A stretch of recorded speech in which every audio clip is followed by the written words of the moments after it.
This is how we do it. This is how we do it. La, la, la, la, la. Yeah. This is how we do it. La, la, la, la, la.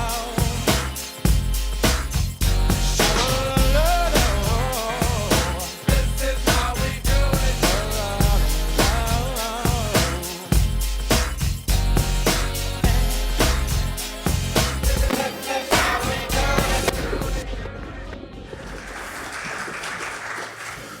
Sweet. For those of you that don't know me, my name is Philip, part of the team here at Metro, and we're starting a brand new series. This is how we do it. Now, if you've been around for the last few weeks, maybe you came with the new batch of freshers and students, or maybe you've been along with us for the whole journey that we've been going. You'll know that the last month we talked about the big questions. We looked at the nature of God. We looked at the character of God. We looked at the issue of suffering. We looked at the issue of God's power, his sovereignty. And those are great questions to ask, and those are great topics to look at. But what we want to do now is we want to get practical. We want to look at what we actually do. The fact of the matter is that to follow Jesus means to obey his commands. Jesus said to his disciples, he said, if you love me, you'll obey my commands. And any follower of Jesus, any Christian community, any group of disciples, they do their best to follow the commands of Jesus, the commands that Jesus gave.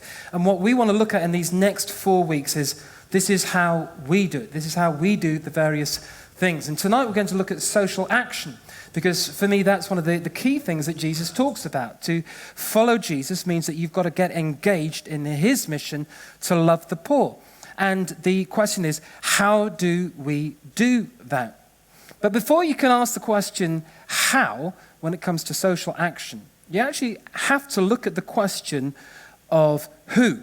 Because when it comes to social action, a lot of people think that, caring for the poor or doing stuff for those that are needy or broken, those that are on the margins of society, that's those kind of people that are really up for it. The ones that have got that sort of natural propensity, personality to help people. They don't mind getting their hands dirty. They've got outgoing personalities. They're not easily thrown. And you think, well, maybe I'm not like that. So if I'm in a church and there's a few people doing that, then I don't need to do it. Sometimes we can look at other people and they're really, really gifted at this kind of stuff. And we think, well, that's great. They're doing that. And I'll just play my part wherever I can. Maybe I'll put some money in the offering and I'll support that way. But it's not necessarily my thing. Sometimes people will even say, and sometimes churches will say, well, we're more of a church that believes in preaching the good news and talking about the Bible. And then other churches, maybe a bit more like the Salvation Army, they can do all that sort of help for the homeless and the poor and the addicts and all that kind of stuff. So when Jesus is saying, care for the poor, take care of the oppressed, visit the prisoner, proclaim release for the captive, who is he talking to? Who gets to do social action? Because if you don't think that this applies to you, then you'll never feel compelled to do it. And what we're going to do over this series is we're going to look at the things that Jesus said. When he was with his disciples, he gave his disciples different stories, different parables, different ways to express the things that he wanted them to do. And we're going to be looking at a few of those and seeing how those apply to us. Now, if you're here and you're thinking, well, whoa, hang on. I'm not sure that I'm even a believer. I'm not a Christian.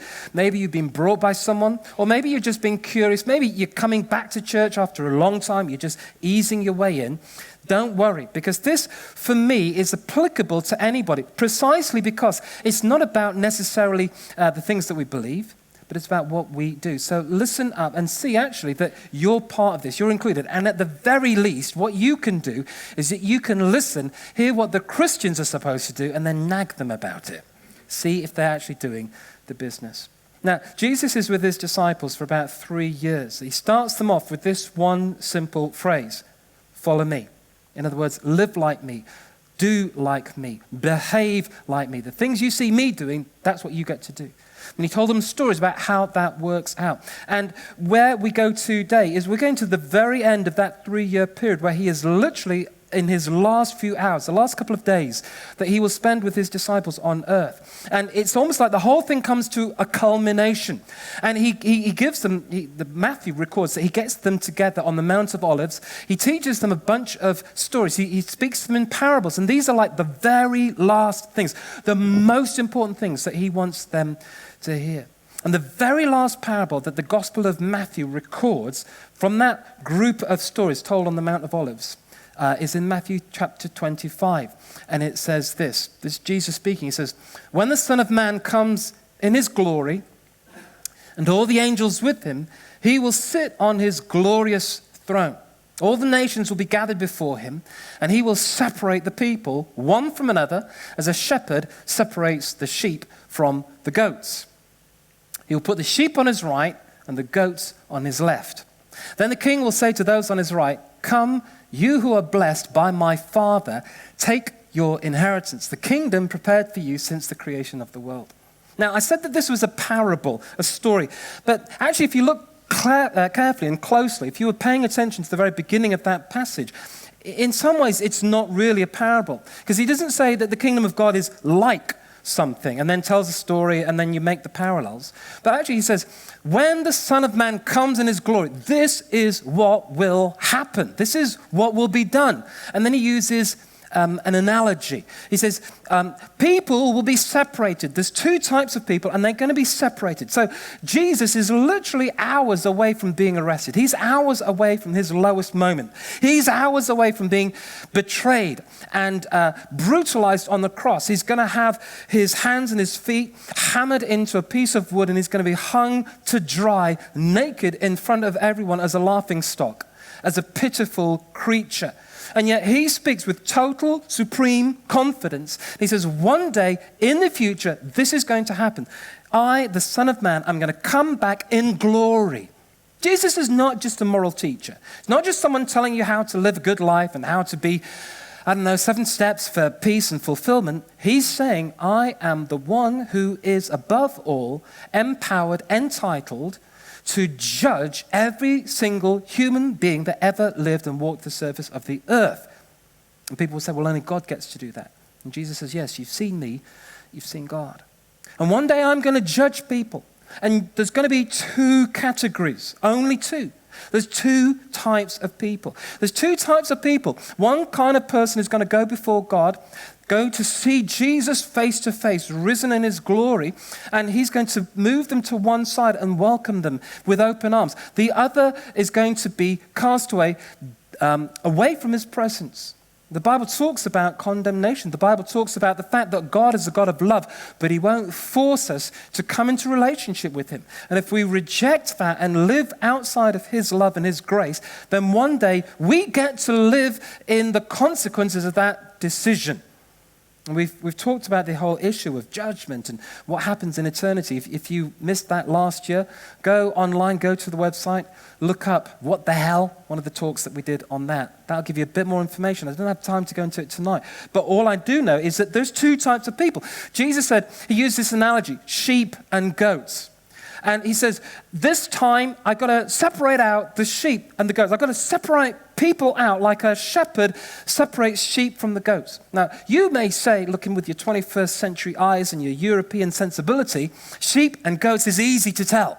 Sheep, white, fluffy, goats, not so much. But in the days before these things had been bred into kind of special groups, sheep and goats look pretty much the same. In fact, today in parts of Africa and Asia, sheep and goats, pretty much the same. But to the discerning eye, there's 1 or 2 differences. And you just need to pick them out. Basically, here's a pro tip. Sheep, the tail hangs down. Goats, the tail goes up. Okay? Really easy to see that. If you're an expert, then you can spot other little telltale signs. But essentially, they needed to be separated at the end of the day because goats want to be kept in the warmth, inside, indoors. Sheep don't. They want to be in the open air. They'd overheat if you bring them into the pen. And so you separate them out. They graze together. They look the same. They eat the same things. They pretty much mull around together. But at the end of the day, you have to separate them out because they belong in different places. And Jesus said, people will be separated out. The sheep he said, will be on his right, the goats will be on his left. And the sheep represent the kind of people that are welcomed into God's glory, that have an eternal future with him, which is more wonderful than you can ever possibly conceive of. And that's the who. And it's related to this whole thing of what they do. So when we talk about the what of the situation, what is it that makes the division? This is what Jesus says. He says, for I was hungry and you gave. Everyone say, you gave. You gave. I was hungry and you gave me something to eat. I was thirsty and you gave. You gave me something to drink. I was a stranger and you invited me in. I needed clothes and you clothed me. I was ill and you looked after me. I was in prison and you came to visit me. In other words, shock, spoiler alert, to our vast amazement and perhaps to the surprise of anybody that's had a kind of, a casual relationship with Christianity. When Jesus says the defining thing between those that are accepted to God and those that are not accepted by God is what they did. That you clothed, you gave, you invited, you visited. What you did actually makes all the difference. It is the defining characteristic. It's not tail down, tail up. It's did or did not do. It's gave or did not gave. Did not gave. Give or did not give. It is invite or did not invite. It's visit or did not visit. It's clothe or did not clothe. We think that Jesus would be more interested in people believing the right stuff. But Jesus says it's actually what you did.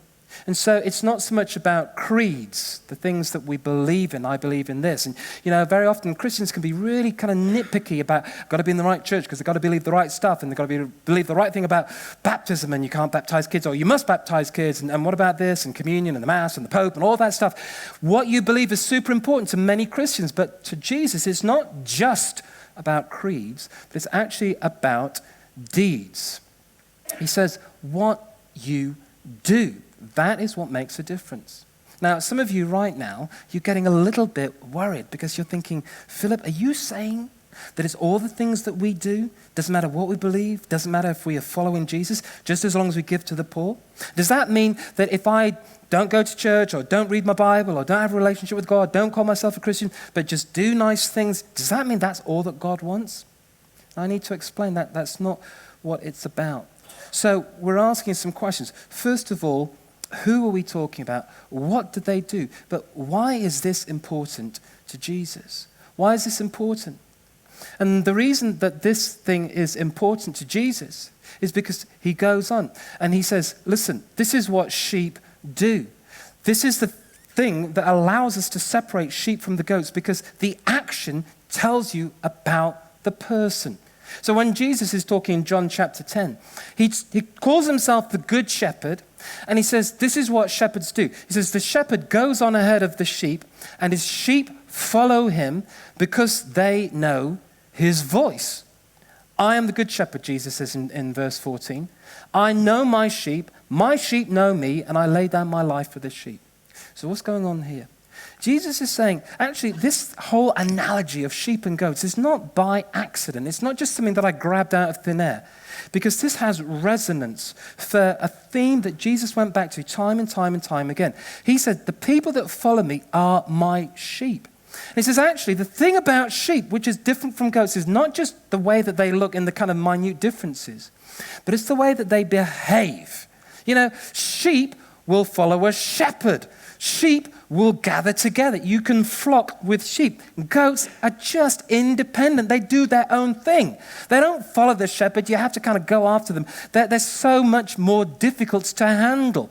This is why for the average Israeli farmer at the time, sheep were more precious because you could get more money from them, you could do more with them, they were easier to handle, and most shepherds, most farmers would have more sheep. Because what the shepherd would do is the shepherd would call the sheep and the sheep would hear the voice of the shepherd and follow the voice of the shepherd. And when the shepherd went forward, the sheep would go forward in his wake. In other words, Jesus is saying that real sheep, they hear what he says and they follow him. And that thing that you do, that giving, that clothing, that inviting, that is just you following Jesus. So it's not that the doing makes you right with God, because no one can earn their way right with God, but the doing reflects that you really have found Jesus, that inside you're like a sheep that hears the voice of Jesus, follows Jesus, and does what he says. When I was 18 years old, I spent a few months in Canada working for some churches over there. And as part of what we were doing, we would go out sometimes at night and go and talk to people about our faith. You know, Canada, it was in Vancouver. It was a beautiful, beautiful city, one of my favorite cities, been there a few times. And it's a city of millions, and so many people don't know about Jesus, have never had the good news that Jesus is real, that he loves us, he's God in the flesh, he died on the cross, he's risen from the dead, and they've never heard that good news presented to them. You can know God. It's changed my life. I want people to know about it. So I was out and I was going out, and we as a team, we met together. There was a bunch of us. We're all sort of young. We're working in this church, group of churches actually. And we said, right, we're going to go out and we're going to just share the good news, share our stories, tell people about Jesus. And we're all sort of paired up. And I'm paired up with this Canadian girl, Deandra, lovely girl, had a bit of a crush. But I went out, sorry Kate, she's nothing to me now. But I remember going out, I borrowed a guitar, and I said, right, this is what we're going to do. We're going to go down to the bars, and I can play and I can sing, and I could do a bit of that stuff. And I said, I'm going to go into the bars, and Deandra, you just kind of talk and be nice, and I'll offer to sing and do like little open mic slots. And then I can sing some Christian songs, yay. And I can tell people about Jesus. What could possibly go wrong? So we're on Grenville Street, which is in the center of Vancouver, a notorious area. It's where the street girls, certainly at the time, they would be on the corners in just high heels and bikinis, little hat. And it was a kind of really rough area. And I remember going into some of these bars and saying, hi, I'm a Christian. I'd like to sing some songs. Don't worry about the Christian bit, although they are Christian songs. I'm only 18, don't give me a hard time. And people would just, it didn't go down. It really didn't go down. And I was being rejected. It was really a harebrained scheme. It was never going to work. It was a bit rubbish. And I was getting more and more abashed. And I went to this one bar. Actually, we came at it round the back. We came out of one place and we saw the back entrance of this bar. And Deandra says, let's go in there. And so we just moved through the back entrance. I got my guitar. And as we go in, I start to speak to this guy on the door, one of the managers. And there's all this music already happening, and I can tell this is a bad idea. The lighting is all dim and it's red.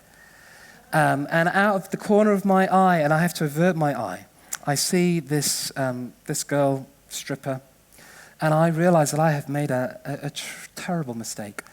But I press on, I do my thing. I said, hi, I got my guitar. I was thinking that I could do a little bit of performance for you tonight and do some singing.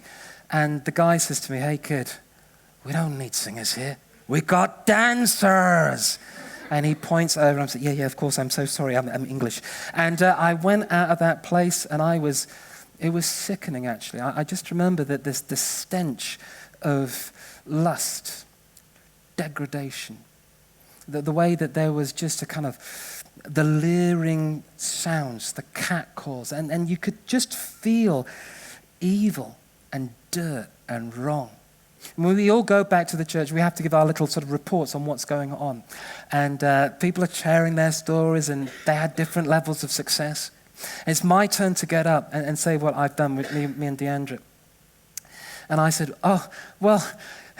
and the thing was that I meant to say that, I'd had a difficult evening, but I'd started to pick up some ideas of how we should really go about it. And I'd learned from my mistakes. But what I said was, we went through these bars. It wasn't very successful. We ended up in a strip joint, and they didn't want me to sing, but at least now I know how to do it. And when I said that, there was this huge outburst of laughter. As everyone just realized I'd said the worst possible thing. And I just thought, what have I said? And I started to smile. I wasn't quite laughing.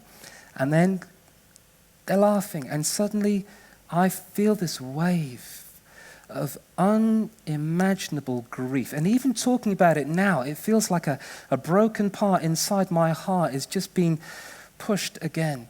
I can remember the tears started to fall. I remember all the strength went out of my body. I fell off my chair. I was down on the floor. I couldn't move. And I sobbed and I sobbed and I sobbed and I sobbed. My whole body was racked.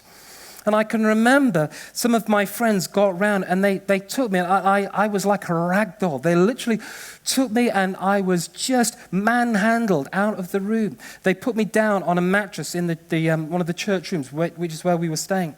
I remember vividly one of my arms just lolling off the mattress. I couldn't even keep it on. And I just wept and wept until the mattress was soaked with my tears. And I just felt wave upon wave upon wave of God's compassion. God's compassion for his children. God's compassion for the woman who's selling herself short. God's compassion for the man who's got so far away from the image of God that he's looking for something and degrading himself in the process.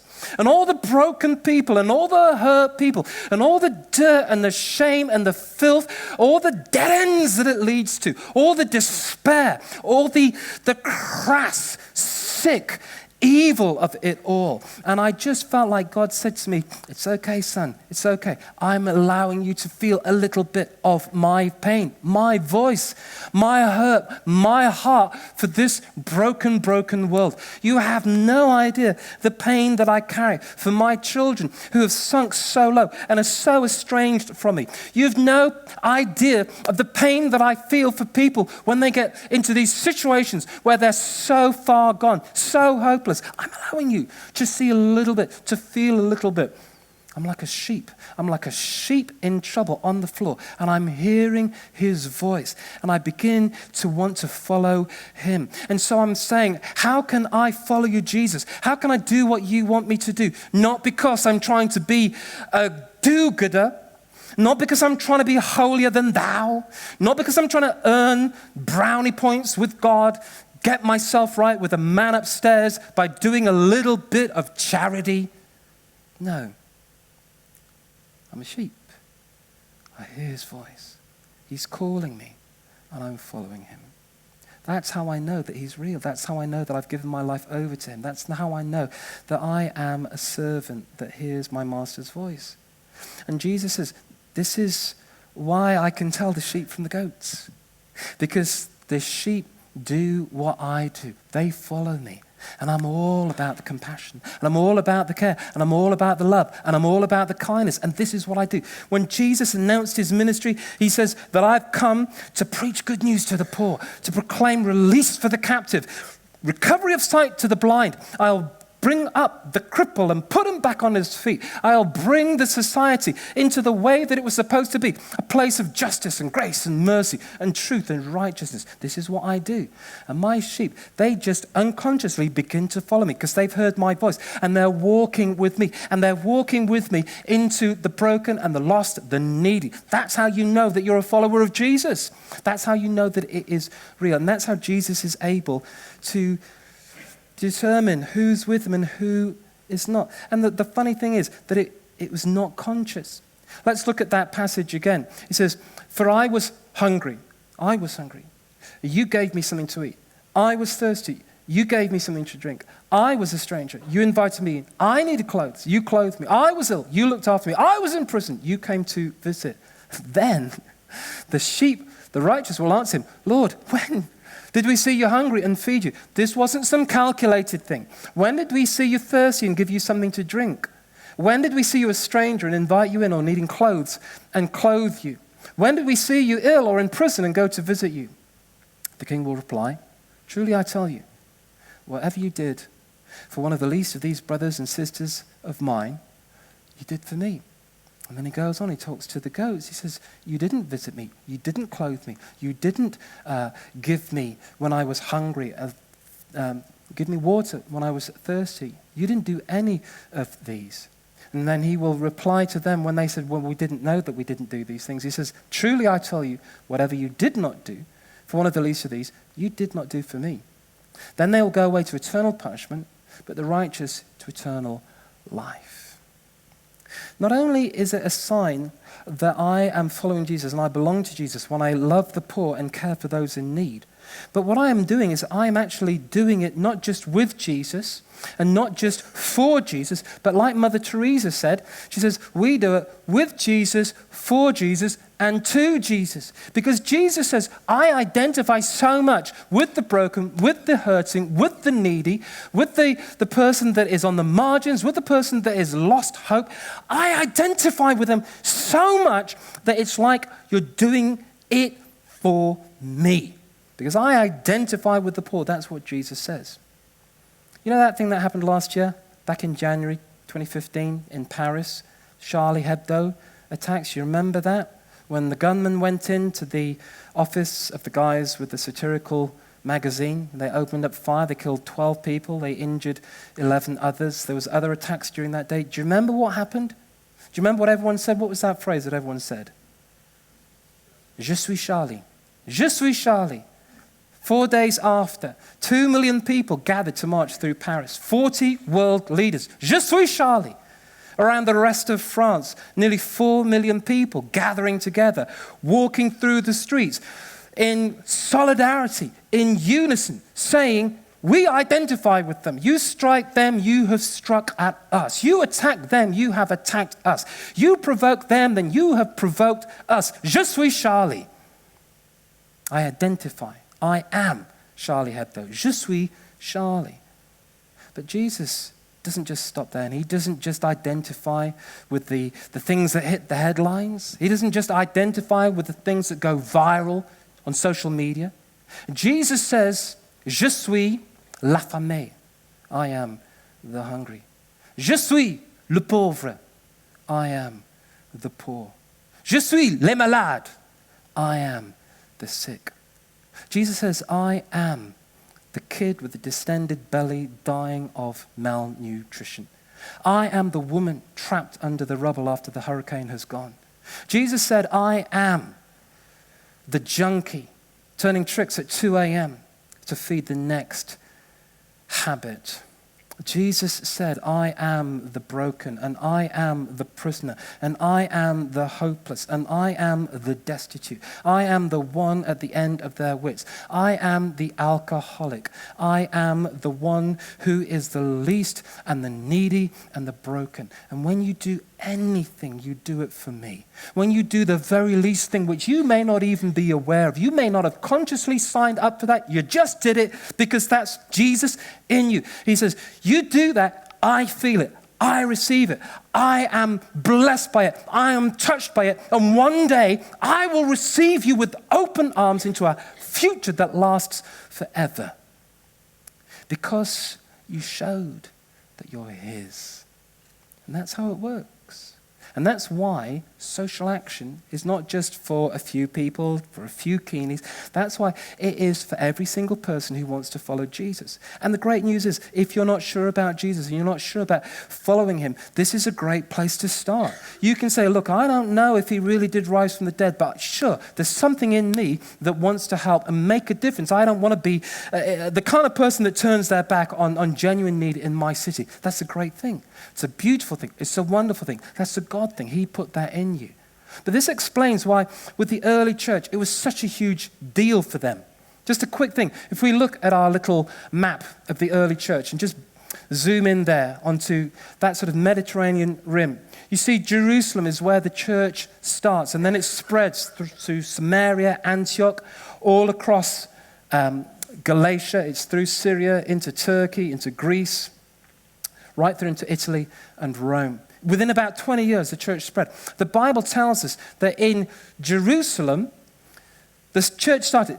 In the Bible, it's the book of Acts, chapter 2. The start of Acts, chapter 2, is where the early church starts. By the end of chapter 2, Luke, who wrote it, the historian, he records that the disciples, the Christians, were already selling their possessions to give to the poor. They were taking care of one another. By the time you get to Acts chapter 6, you've got such an involved, organized system of care for the poor that they had to increase their capacity. They had to ordain a whole new rafter of anointed leadership. They called them deacons because they were the ones that would help with the widows, help with the poor. Historians tell us that when you get the 200 years later in Rome, there was about 1,500 widows that were being cared for all the time by the church. In Antioch, around about the same time, 3,000 widows, sick, poor, travelers. When you get to the Great Plague of AD 250, it was the Christians that stepped up and did something about that situation. The Christians were the ones that cared for the poor. That the historians tell us that people were so terrified of the plague that when they had relatives that got sick, they would literally throw them into the street. They would throw their dead into the street. The dead would just litter the streets. And they would throw the sick into the streets because they didn't want to get infected. But it was the church, it was the Christians who got together and they said, look, we'll move the dead bodies. We don't care. The risk to ourselves. And they said to the sick and the dying, you're not wanted by your family. You're wanted by us. You're loved by Jesus. It became such a huge thing. And by the time Constantine became emperor in 313 AD, he actually made Christianity legal. Because before then, it was illegal to be a Christian. Illegal to be a Christian. And yet they had thousands of people that they cared for. Illegal, and yet they were, in many senses and many cases, caring for the people who persecuted them. And these Christians, they came in. And when it was made legal, this is when they took what they had done and it became the official response of the Roman Empire. And those early pockets of monastic communities, they became the first hospitals. That's where hospitals came from. Before that, healthcare was just for the rich. Now it's for everywhere and everybody. In other words, they built hospitals before they built churches. They built schools before they built chapels. And they built orphanages before they built cathedrals. This is what the early church did. So the question we have is, what about us? How do we do it? Because here at Woodlands Metro, we want to do the very same things. We want to follow Jesus. I'm going to give you 4 really quick things, and I'm going to show you a video, and then I'm going to give you an opportunity to do something with us. But here's basically the principles that we have when we do social action. First of all, we think that partnership works. In other words, we don't want to do our own thing. We don't want to set up our own stuff. We want to work in partnership with others. They're not always Christian. It doesn't matter if they don't subscribe to us. They may be completely secular. But we want to say, we'd rather work with you, we'd rather come alongside what you're doing than do our own thing. And so we will partner with the aid agencies, international development, with local government, with local initiatives, with hospices. We'll partner with them. The second thing, we believe everyone plays. Everyone say, everyone plays. That means we want you, every one of us, to be part of this because this is for everybody. And so we believe that social action should not just be a few people, it is for everybody. Thirdly, we believe in easy wins. Say easy wins. So if everyone's going to do it, you've got to make it easy. We've got to start with something that we can do. And in a moment, I'm going to show you what that thing is that we can do right now. But we recognize that, for most of us, this is not our strong thing. So give us something easy that we can have an easy win for, something where we can start, and then hopefully that can lead us further into something else. And then fourthly, something that you can invite others in. So just like we say, bring your friend, bring your friend. We want you to engage your friend. Bring your flatmate. Get your family. Get your friends. Get the people on your course, the people in your office to do this with you. Invite others. And so we will always make sure that we do things that you can bring others to. Now, the thing that I want to flag up for you unashamedly this evening is a real life project. This is with one of our partners. This is something that everybody can do. This is something which is an easy thing for you to get involved with. And this is something that you can definitely, absolutely, positively invite your friends to. And this is to do with helping women exit the street sex trade. I want you to watch a video, and then I'm going to come and tell you how you can sign up for that. Then we're going to pray, and then I'm going to hand over to the band.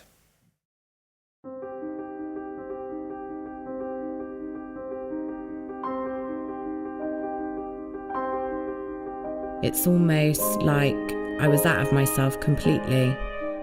Your whole persona changes. Even your name changes. as if you're somebody else.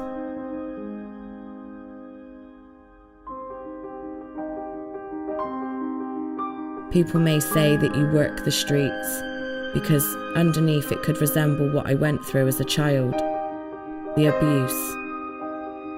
But I had to go out to do street work to feed my drug addiction. It's a vicious cycle. The men, they make you feel worthless. It takes your self-confidence away. That's why I had to stop.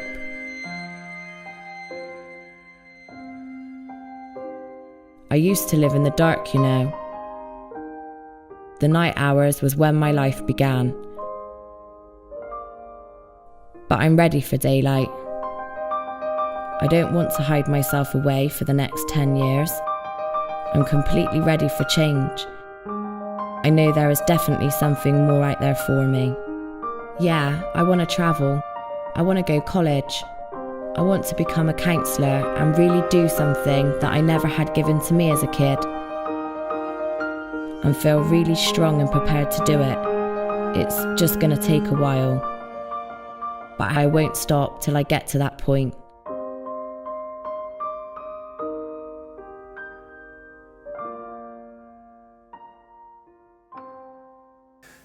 "125 is an organisation that works with women caught in the street sex trade.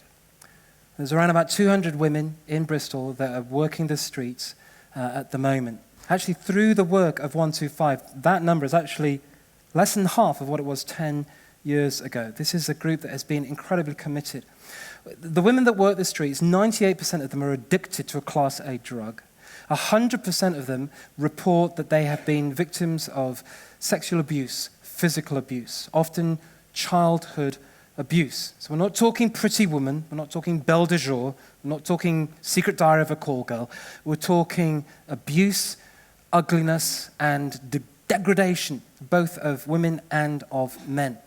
Now, we work with these guys as partners with us. They send out a bus that goes out several times a week working with these women. There's a drop-in center. There's caseworkers that help these women, because this is a long-term process. But you saw from that video, last year, 55 women exited the sex trade. And we helped make that happen last year, because we as Woodlands Metro, we got together. We came up with this idea. Actually, it was an idea that 125 had, and we said, look, let's buy in. And that was, it's called Give It Up. Now, Give It Up for 125, very, very simple. It's an easy win. You can do this. You absolutely can do this. You give up something for 125 hours. That's it, 125 hours. It's around about 5 days, not quite. Now, we're going to do this between November the 8th and November the 13th. So it's happening in about 3 weeks' time. There's basically a list of things that we can give you as little ideas to get you going. So here's 5 ideas, very, very simply and quickly. First of all, give up a guilty pleasure. Might be a phone, might be a cigarettes, might be social media, might be, I don't know, something that is a pleasure that you could normally have, but you're going to give it up, chocolate, whatever. Secondly, spoken word. Now you'll be very pleased to know this is the one that today I've chosen to do. In fact, thank you. Yeah. When I told the team, they said, no, definitely do this one. I have decided, I haven't told my wife yet, but I've decided that I'm not going to speak for 125 hours. I'm going to give up speaking. Not even going to speak to myself. I'm going to pray inside my head for 125 hours. It's something like 3 p.m. Tuesday to 8 p.m. Sunday. And on Sunday, we gather here. We've got a guest speaker called Trudy Makepeace, who herself, for many years, used to be a prostitute, used to be a drug addict, worked the streets. An amazing, unbelievable story. She was with us last year. You have to hear. It's incredible. Bring all of your house, bring all of your flats, bring all of your mates. You will be electrified by her story. So, spoken word. Some of you might want to give up speaking without singing. That's another option. They're all on the website. Solid food, did that last year. It's not as difficult as this. Well, yeah, it sucks. But you could do that. You can give up solid food, or you could give up, just live on soup, or give up food altogether. Some of the guys did it. Creature comforts. People last year, they gave up their bed, or they gave up furniture altogether, or they slept outside in a tent in the garden. You give up some kind of creature comfort. And then finally, personal hygiene. For some of you, it's not really much of a stretch to give that up. But that's a joke. You might not want to wash or do your hair or do your makeup or whatever. But there's a whole host of things. You go to the website and they'll give you different ideas. There's loads of ideas. You can go freestyle, do your own thing. There's lots and lots of easy, fun things that you can do. And so we raise money. We say to people, hey, sponsor us. And this gets people engaged, gets people talking. We talk about the difference that 125 are making, that we're making as a church, the body of Christ, in this situation. So this is the big idea. We reveal our true nature as followers of Jesus, belonging to him as we love and serve the poor and the needy. We do it with Jesus, for Jesus, and to Jesus. If you call yourself a follower of Jesus, then by nature you will be loving the poor. You'll be caring for the poor because you hear his voice. You follow him into it and you see Jesus. You do it to Jesus. It's Jesus there in the red light district. It's Jesus there out on the street. And we want to make a difference. And it's such an easy thing to do. So I'm going to ask, again, unashamedly, for a little bit of a response. In a moment, I'm going to lead us in a prayer. And this is a prayer that anyone can pray. And then after that, I'm going to ask you to come and get one of these cards. Now, I could have put these on the chairs. We put them, Alpha flyers on your chairs because we want you to come to Alpha. But actually what I wanted to do is I wanted to get you, if you're up for this, to take one of these for yourself and take a few for your friends. And what you're doing is you're going to make a physical little sign. I'm up for it. I'm in for this. I want to do something. And you're not committing yourself to anything, but you're just saying, I might not do it, but I at least want to make some kind of movement in the right direction. Afterwards, when our service is finished, Lou, who's one of the workers for 125, she's got a little stand. You can even register today. Otherwise, I will be sending you emails and texts and all stuff, letting you know how to get involved. But for now, I want us to pray, and I want us to do a little sort of corporate prayer. We don't do this too often here at Metro. But I want you to include yourself in on this prayer if you want. So we're going to put it on the screen. I'm going to invite the band to come up. And I just want you to say the words of this prayer with me. And we'll make it our corporate prayer. This is how we do it. We work with our partners. We look for an easy win. We think everyone should play, and we invite others to get involved with us. There's going to be lots of other things, and there's plenty of things that I can tell you about. This is just one start. This is not the only thing we do.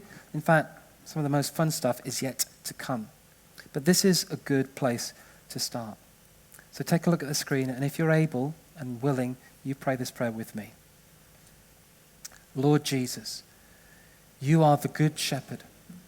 We want to hear your voice and follow you. We want to feel your heart for those in poverty and need, for those experiencing loss and brokenness. Fill us with your Holy Spirit. Give us more of your compassion and help us as we serve our city. Help us to do it with you, for you, and to you. In Jesus' name, amen.